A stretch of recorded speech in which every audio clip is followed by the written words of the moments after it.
to compete successfully, they need workers that are educated and dynamic, and they can only get these in countries that have suitable education and living standards. And that's why, as we have said on and on in this debate, globalisation leads to governments and companies having a symbiotic relationship.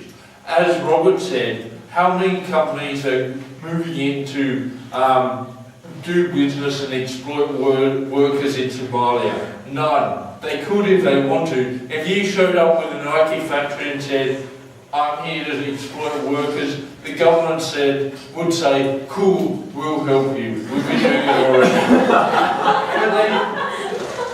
But they don't, because there's no incentive for the companies, because there's symbiosis between good economic and living standards and being able to do business and trade does not exist in Somalia. And what we've heard essentially from the affirmative tonight is the Captain Planet conception of economics here. That in these third world countries, there'll only ever be one factory moving in one particular industry that everyone has to work with. What we're advocating is true globalisation, in competition, where firms and individuals compete to provide the best service, and not only that, firms compete to attract the best talent. And so this competition attracts this symbiosis between firms and workers and raises living standards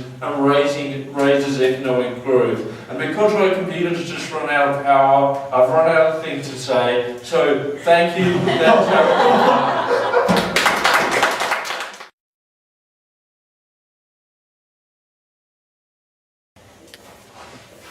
Thank you, Madam Chair. 15 years from the Washington Consensus, there have been no new members of the OECD. Not a single country in the world in that time has become a developed country.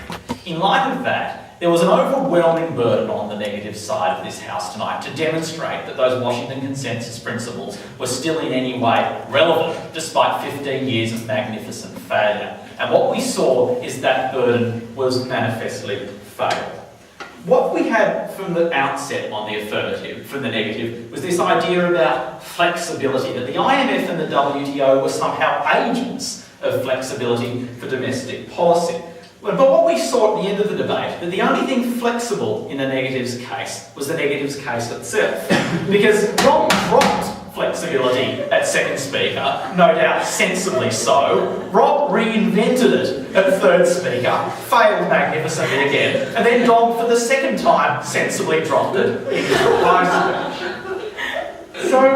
And the reason Dom was sensible to do that is because we explained in every speaker after Cameron's speech how the IMF and the WTO, by definition, limit the flexibility of domestic governments because they tell domestic governments you have to subscribe with certain liberal economic conditions about spending, inflation, labour standards, tariffs, subsidies. All of these things limit the policy objectives and the policy options for domestic governments. So the negative was always on the side against flexibility, and that's fine, there's nothing wrong about that, fellas. You just got to argue in favour of it, which you didn't.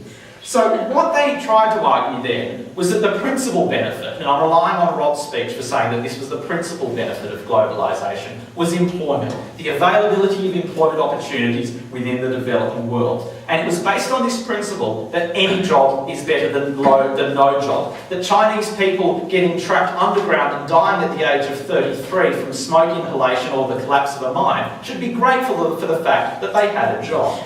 So what we explained was that this was narrow-minded for a couple of reasons. First of all, because there are alternative economic models that also provide jobs, but they provide better jobs. The best alternative economic model was the one, coincidentally, that we proposed, where you have minimum labour standards to ensure that people can have decent jobs within these countries and there is no race to the bottom.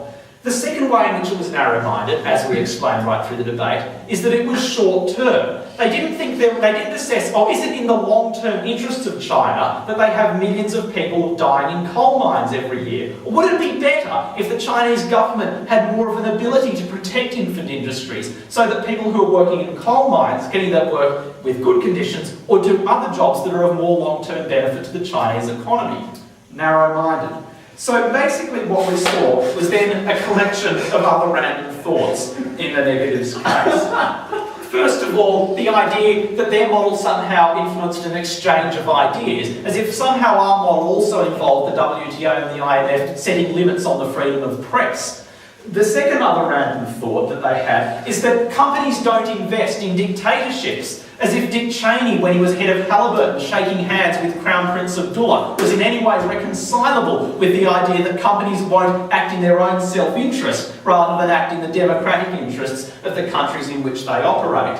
Funnily enough, Robert, Somalia is a democracy. Then we had this whole brushing aside of the litany of matter in my speech about ethnic conflict as a result of globalisation. And what they had, they clearly misconceived the nature of these entrenched economic interests, because the fact is, it's only the Chinese in Philippines who have the economic resources to invest, to move out of typewriters and into high-tech computer industries, and that's why it breeds ethnic discontent. So, in 15 years since the Washington Consensus, what have we seen? No new OECD members, rampant ethnic conflict, and planes running into buildings. Why have we seen that? Why have we seen that? Because of the 24 minutes of reasoning you just heard from the affirmative.